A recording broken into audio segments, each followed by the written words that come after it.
海路地下停车场对2010年引进民间投资活化以后已经10档，目前到假日卖900个车位，甚至阁停无。所以高雄桥甲营运厂商合作，除了将地下一站增加127席的车位，嘛将地面、墙面引导指标等设施全面更新，加强照明，进一步引进线电缴费，让民众唔免排队等待。加上以墙面的色彩来分别停车的区域，避免互民众去歹找，就希望提供更优质、方便的停车。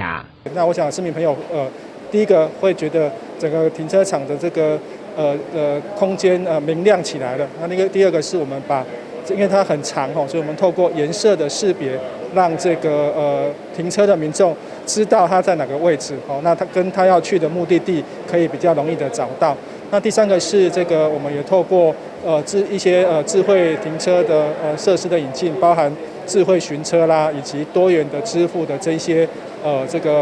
工具让民众在这个停车场可以付款付得更方便，找车更容易找得到。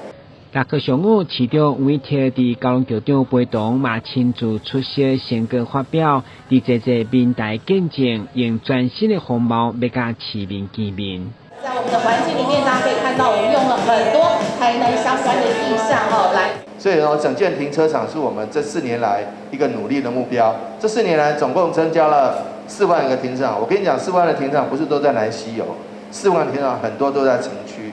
新营也有新营像那个南营绿都新的那个停车场，我们也把它优化整建起来。所以我们这4万多个停车位，4万多个停车位，事实上很多都是在府城区或周边的，像永康像归仁这些地方。